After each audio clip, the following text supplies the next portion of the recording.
হে everyone, good evening সবাইকে। আমাদের এখানে ঝড় হওয়া তো শুরু হয়ে গেছে, এখনও মানে ঝোড়ো হাওয়া উঠছে।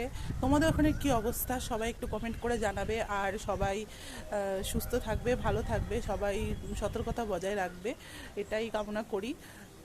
আজকে মানে বিকেলের ওয়েদারটা তো ভীষণ ভালো লাগছে, কিন্তু রাত্রেবেলা তো খুবই ঝড় উঠবে শুনলাম, মানে শুনছি খবরে তো বারবার বলছে যে ভালো থাকবেন, সুস্থ থাকবেন, সতর্কতা বজায় রাখবেন। তোমরাও একটুখানি সতর্কভাবে থেকো সবাই। তো আমার এটুকুই বলার ছিল।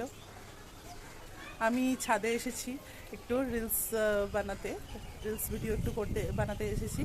আর ছাদে তো এমনি ওঠা হয় না, কারণ ভীষণ গরম, তার জন্য। তো আজকে ওয়েদারটা একটু ভালো আছে, আজকের ওয়েদারটা ভীষণ সুন্দর, তাই জন্য একটু ছাদে এসেছি। এত সুন্দর সুন্দর ছাদে ফুল ফোটে, দেখো বন্ধুরা, কত সুন্দর সুন্দর ছাদে ফুল ফোটে, অথচ মানে গরমের তাপে ছাদে আসতেই পারি না।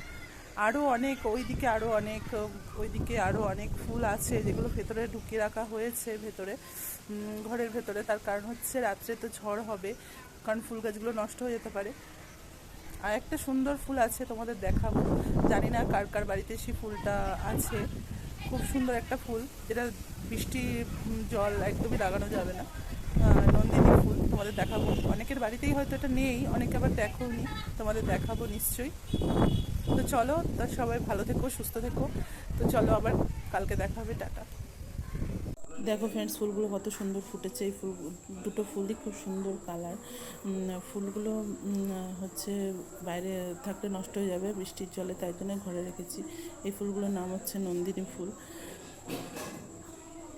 তোমাদের কার কার বাড়িতে ফুলটা আছে তোমরা অবশ্যই কমেন্টে জানাবে। দেখো ফ্রেন্ডস, ফুলগুলো কত সুন্দর ফুটেছে। এই দুটো ফুলই খুব সুন্দর কালার। ফুলগুলো হচ্ছে বাইরে থাকলে নষ্ট হয়ে যাবে বৃষ্টির জলে, তাই জন্য ঘরে রেখেছি। এই ফুলগুলোর নাম হচ্ছে নন্দিনী ফুল। তোমাদের কার কার বাড়িতে ফুলটা আছে তোমরা অবশ্যই কমেন্টে জানাবে।